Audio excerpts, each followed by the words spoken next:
Hey, what's up everybody, and welcome back to the channel. Appreciate you guys tuning in as always. In today's video, we are going to talk about the top 5 bass fishing lakes for wintertime fishing here in Arizona.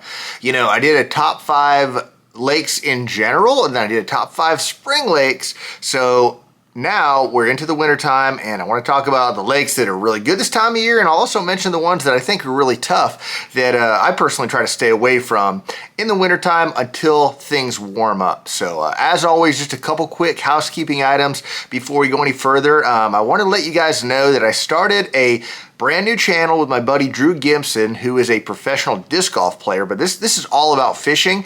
It's called Desert Bass Class. So I'll link that down below. If you guys are interested in some pretty very educational and I think fairly entertaining content, I'm teaching Drew how to fish. He's kind of a novice angler, and you know, he can handle a rod and reel, but I'm trying to teach him enough to be able to be dangerous with a rod and reel and fish a tournament at the end of the year. So make sure you guys check that out. It's Desert Bass Class. We've been having a really good time with that, fishing all these Arizona lakes. And lastly, it's the holiday season right now.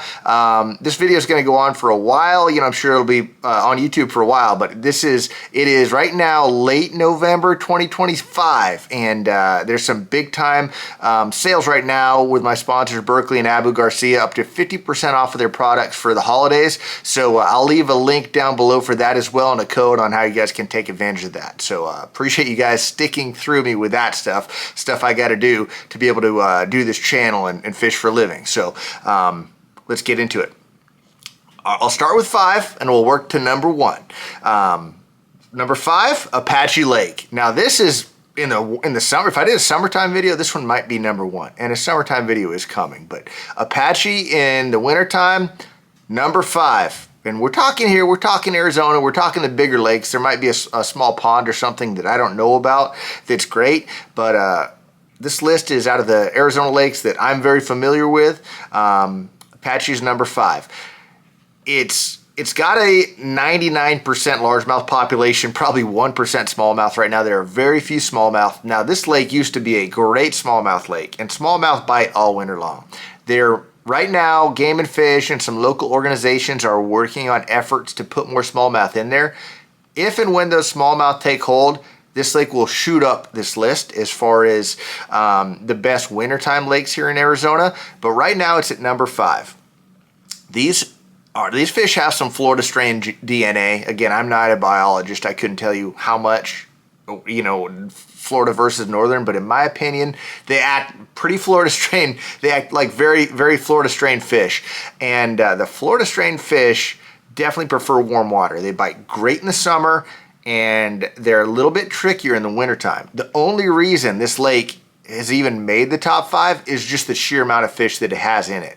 Like, you can go out here in the wintertime and still go out and catch you 10 fish, 10 bass, you know, and there's some lakes that you just flat out can't do that on the tough wintertime bite. So Apache is always worth hitting.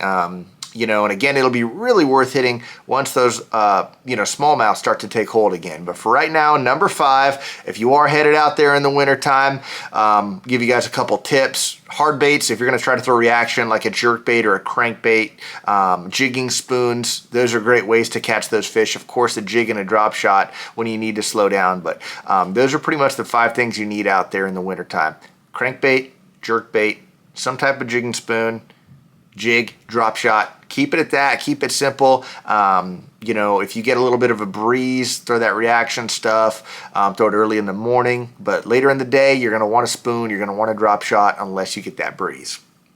Over to number 4, let's go to Lake Havasu for this one. Havasu, and the reason this one makes the list is it does have the smallmouth in it. So, you know, it's got a nice mix of largemouth, smallmouth. The smallmouth bite pretty well throughout the entire wintertime. They're not afraid of the cold. And if you know what you're doing, you can get on those largemouth. You know, it definitely seems like if you're largemouth fishing, believe it or not, some of those fish up in the rivers end up being some of the better fish to catch. Even though it's shallow, they're still accessible. They don't have anywhere to go, so they can't like go way out into the main lake and live in the deep trees and stuff like that, they're still accessible. And I think that's why you're able to catch some of those river fish a little bit better than the lake largemouth this time of year in the wintertime. So river fishing for largemouth, stuff like lipless crankbaits, flipping, of course, jigs. Those are good ways to catch those fish this time of year. Now, if you're going to go for the smallmouth, you're going to want to go down south a little bit more. You take off out of Windsor, you go south towards the Bill Williams. That's where you're going to find a lot of the smallmouth. There's still some on the main lake and even some up in the Colorado River as well. But south is where you're going to find more of the big ones, in my opinion. And you're going to find those guys on jerk baits, little hair jigs. You know, they don't go super deep. You can still catch them relatively shallow. You can still catch them on a drop shot and stuff like that, but you'd be surprised at how many of those smallmouths stay shallow on that lake throughout the wintertime. So it's a solid place to go all year long, and it's definitely a place that you can catch a bass in the wintertime. So Havasu comes in at number 4. Over at number 3, Lake Pleasant. This is probably as high as you're going to see Pleasant rated on one of my lists. Pleasant's an okay lake. It's a good lake at times, and it's a tough lake at times.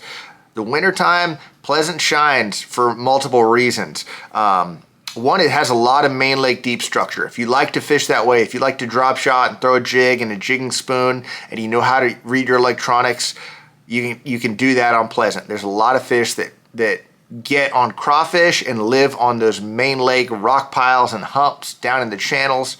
You can always catch fish doing that in the wintertime out there, but there's still a shallow bite up in all the creek arms and even the river until they close that December 15th, where if you're not a deep angler and you'd like to fish shallow, you can go to Pleasant and throw a crankbait, a small swim bait, an Alabama rig, even pitch a jig and catch fish all winter long.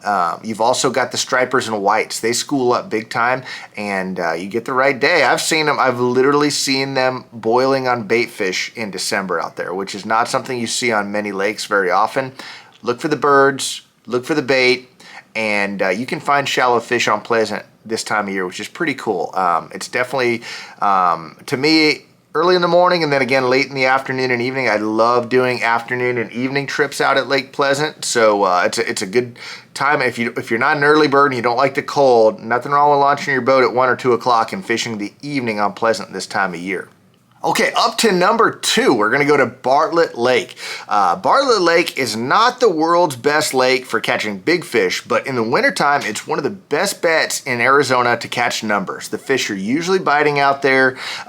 They bite a lot of different stuff, shallow and deep. You're going to be able to catch some fish shallow on slow rolling a spinnerbait, an underspin, a crankbait, even pitching a jig on the bank. If you want to take your jig and go out deeper, you can do that. You can throw a drop shot, a shaky head, even a spoon, jig head minnow. If you're a live scoper, there's a lot of things that you can do to catch fish on Bartlett in the wintertime. So it's easily accessible, it's close to the valley, and it's just a great place to go get some bites.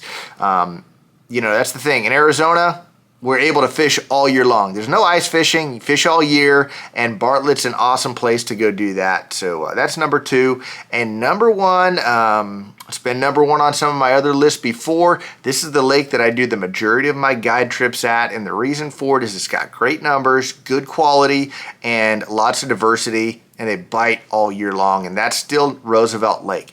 A little bit further drive from the valley, but again, it's worth it. When I'm doing trips, I usually try to convince my clients to drive up there because it's worth the trip. It's got a lot of largemouth, some smallmouth. They both play in the wintertime.